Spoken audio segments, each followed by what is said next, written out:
With patch 2.6 being currently released, there has been massive shifts in the Honkai style role meta. With brand new units on their rise to glory, there are older units that have started to fall from grace. And today, I'll be talking about these massive changes that have occurred in the current meta. So buckle up because these changes are insane to the meta that you don't want to miss out on, starting right now. As you guessed it, Acheron has been hit in Prydwen's current tier list, dropping from tier 0 to tier 0.5. Although these changes may seem shocking to Acheron players, including myself, the reason for her fall off isn't as bad as it seems, and quite frankly, I can confidently agree on their opinion as well, so let me break it down for you. Unlike Feixiao, Acheron does not have as equally potent teammates as Feixiao does. Under the circumstances that Feixiao does not have access to Robin, she can simply be replaced by Bronya. The same argument could be made with Topaz since she has two other noteworthy units such as Moze and Hunt March, who again are also fantastic free-to-play options. While Acheron does have potent teammates and free-to-play options,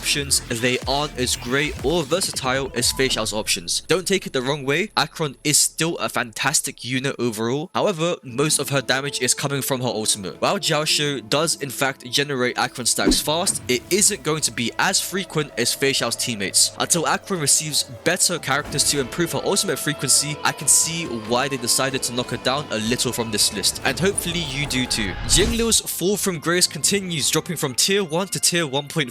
Jingliu hasn't received any new teammates that would help her out in today's current MOC, which I can confidently say is tough to beat unless you're one of those E6 Jingliu havers. You know who you are. While existing units such as Firefly, Acheron and Feixiao are receiving newer units to improve their clear speeds, the state of hypercarry overall is looking more dire than ever. DOT enjoyers are not eating good either, as Black Swan and Kafka have been hit on the tier list, dropping from tier 1 to tier 1.5. As a DOT enjoyer myself, Kafka and Black Swan aren't receiving enough support to help them compete in today's current MOC. Their damage feels completely lackluster at the moment. Unless you've managed to properly invest in your DOT teams, I'm sure that the majority of us can agree that DOT is way overdue for a dedicated support, and hopefully we'll be seeing that with the new 5-star Tingyun. Or are we going to relive another Jingliu situation? Yes, that's low. Anyway, Blade Main's rise up. He's been making incredible progress in the last few phases of MOC, jumping from tier 2 to tier 1.5. Although these changes don't seem as big, it's still an incredible feat, especially for an older unit. While Blade's damage isn't as great as it was previously, he's continuing to thrive through dual DPS comps, getting paired up with Clara and Jade,